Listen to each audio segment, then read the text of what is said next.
मेरो हजुरआमाले मलाई के पठाइदिनु भयो त यत्रो ठुलो पोकामा हेरौँ है त गाइज।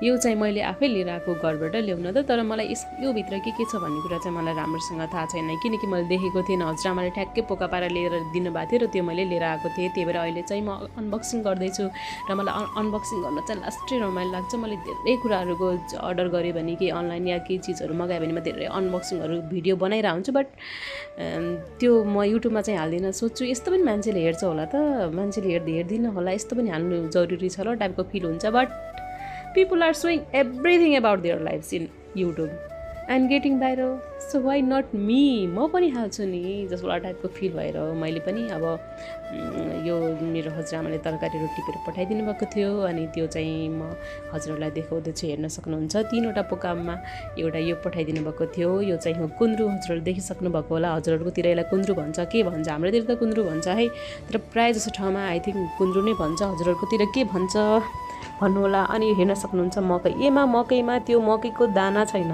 कति माया लागेको नातिनीको, कति लागेको। अब यो फलेको छ, पछि यो अब कहिले आउँछ अनि यो खान पाउँछ पाउँदैन भनेर कति धेरै टेन्सन भयो। त अहिले त दानै नलागेको मकै शुद्ध मलाई टिपेर पठाइदिनु भएको छ कि। अनि यो रहेको छ बोडी।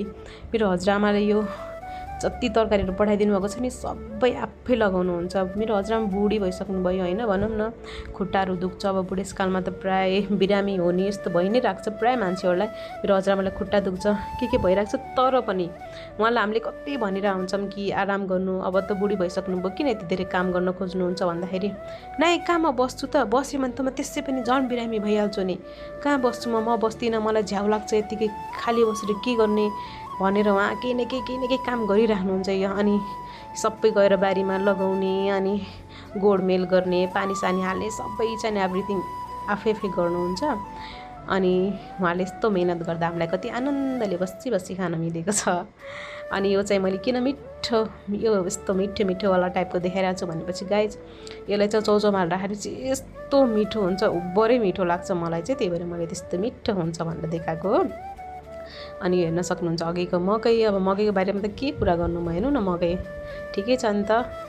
त्यही पनि मैले चाहिँ उसिनेर खाइसकेको छु गाइज, एकदम मिठो भएको थियो। मेरो हजुरआमाले लगाउनु भएर होला, माया गरेर दिएर होला, मिठो भएको थियो। अनि यो भिन्डी रहेको छ, जब सबै कुरा आफै लगाउनु भएको, अनि सब पठाइदिनु भएको नातिनीले खाओस् भनेर। अनि हेर्न सक्नुहुन्छ यति धेरै साग पाइन्छ, कति छाक मैले साग खानु हो एकजना मान्छेले।